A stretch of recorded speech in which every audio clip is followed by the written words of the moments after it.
Taylor Swift has chance to buy original recordings back, and one unlikely person is encouraging the deal.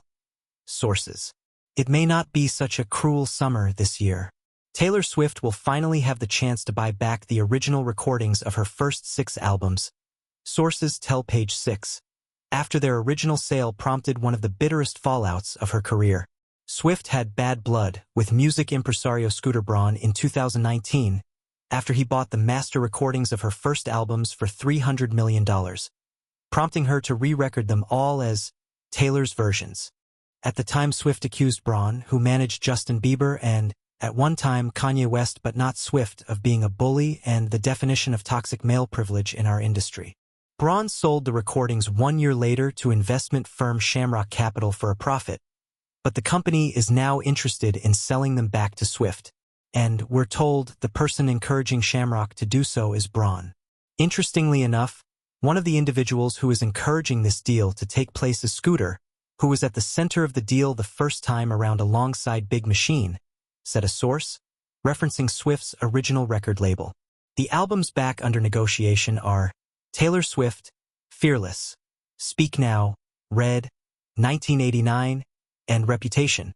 Page 6 has reached out to representatives for Swift and Shamrock Capital for comment. The news comes a day after Swift debuted the first re-recording off Reputation, Taylor's version, on TV show The Handmaid's Tale. Swift's mega hit, Look What You Made Me Do, Taylor's version, featured in a climactic moment on an episode of the program. If Swift decides to buy back her masters, the price tag would be in the ballpark of $600 million to $1 billion. But it would be worth it, according to Clayton Durant, founder of the music consulting firm CAD Management.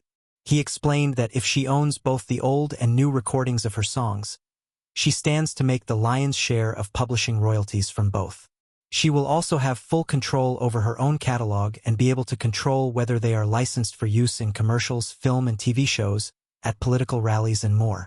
If she could claw back and create a deal structure where she could get the rights to her original recordings, she exponentially increases the amount of money she makes, Durant told Page 6.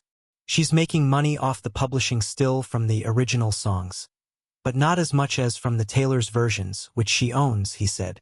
He also noted, when she puts out a re-recording version, consumption also spikes on the original. When Swift's masters were sold, she went on record claiming she was never offered the chance to buy them and was unaware of the deal, a stance she has maintained ever since.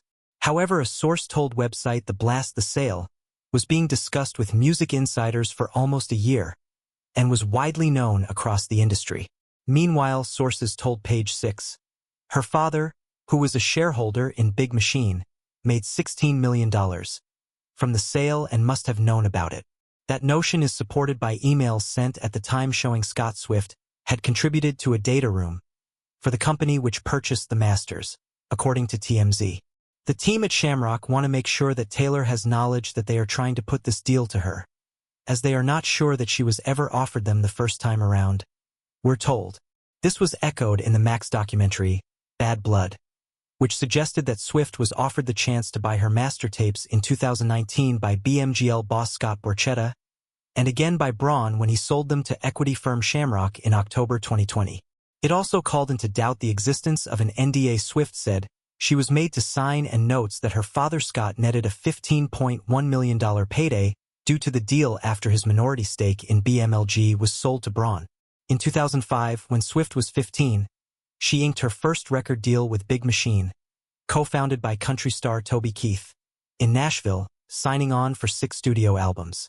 When the sale happened in 2019, Swift voiced her upset at Braun as well as Big Machine CEO, Scott Borchetta. Scooter has stripped me of my life's work that I wasn't given an opportunity to buy, Swift wrote in the Tumblr post at the time.